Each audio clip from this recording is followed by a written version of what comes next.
Johann Koss has a reputation for proving people wrong. The first became obvious when he was 7 years old and took up speed skating back home in Norway. He vowed then that he would become world champion, just like his hero, Eric Heiden. He practiced and practiced and practiced. The problem was, Johann wasn't very good. At 13, he competed in his first Norwegian national championship and came second last, 32nd out of 33 skaters. It turns out that the words give up, however, aren't in Johann's vocabulary, so he practiced some more and then more again. Aux Jeux Olympiques de 1992 à Albertville en France, sa détermination a été récompensée par des médailles d'or et d'argent en patinage de vitesse longue piste. Et en 1994, à Lillehammer, sous les yeux de ses concitoyens norvégiens et du reste du monde, il a gagné 3 médailles d'or et a battu 3 records mondiaux. Il est devenu un héros national et international. Fort de cette réussite, Johann devait alors décider de la suite.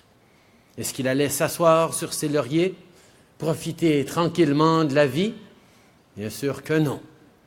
Johann a été élevé par des parents qui croyaient fermement à l'importance de redonner et il a personnellement mis en pratique ce concept.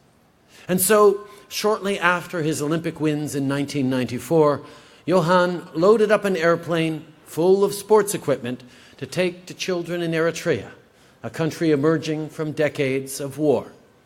Some wrote that he was foolish for giving soccer balls to kids who needed food.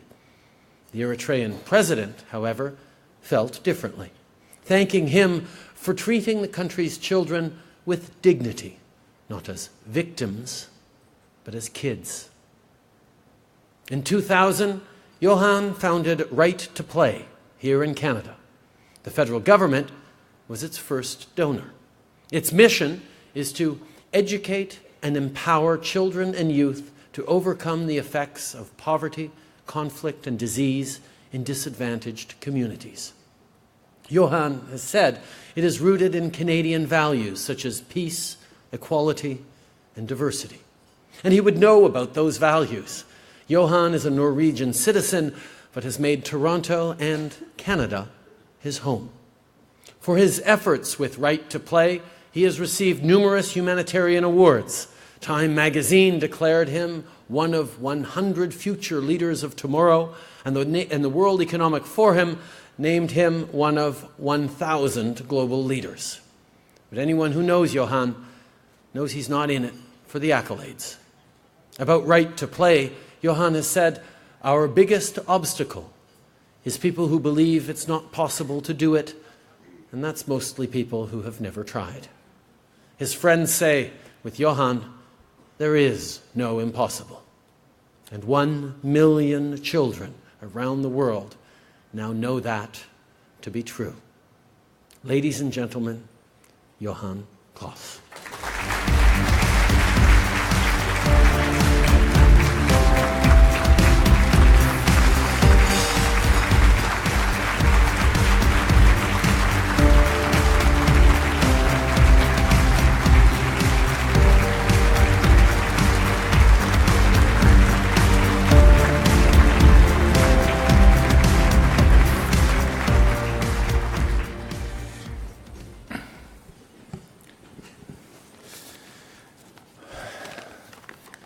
Thank you very much, Prime Minister, and thank you very much to the Policy Forum for giving me this incredible honor to be standing here in front of you and receiving tonight. I have to say, I was just thinking earlier tonight, I was preparing for the Olympics in '94 in my home country, Norway, and I was extremely nervous, and I actually feel the similar pressure tonight.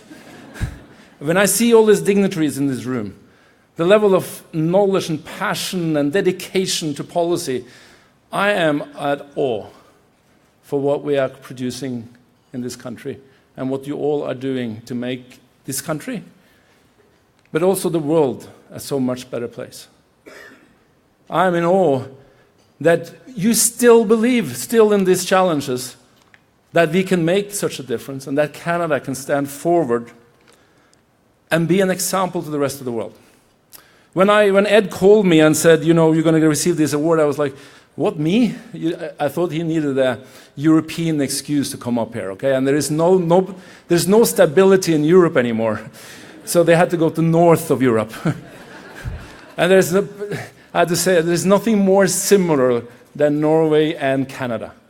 We have, our traditions and lives are so incredible the same. So where I grew up in a safe environment, knowing I could just walk out on the streets and live my own life and achieve my own dreams, what we feel is so true and so clear for our children here in Canada. And that is what I felt was so important for all children in the world. And when I arrived in Canada, here in the city, and said I wanted to start Right to Play, I was open with the understanding that that's possible. That we can reach out to every child in this world with our values of dignity and peace and equality, and let every child has the right to education, has the right to proper health and dignity, and of course what we call it, the right to play. I say many times when I go home to Norway that I might not have the same chance to build this organization in Norway, because we don't have the same level of diversity we have here. We don't have the exact same level of understanding. And I will give credit to Lifeline Syria, who's here tonight, because of what we did when the Syrian crisis was at top. And when we stood up and said, we want to welcome these children and families who suffer. I want to thank us that we can come together and do this as an example for the world. I want to thank all of you for believing it is possible. I have to especially thank my wife, who's also an immigrant, as from much shorter, from America, but she loves this country. But she looks after me and my 3 and the forthcoming Canadian child. So we are...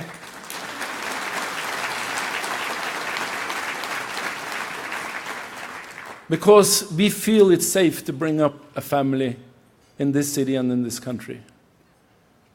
We feel privileged to be here, and we are very, very thankful. And we should stand up and believe that we can influence these changes which the Prime Minister was talking about, which are fearful, that we can make that influence to create good change in the world around us. Thank you very much.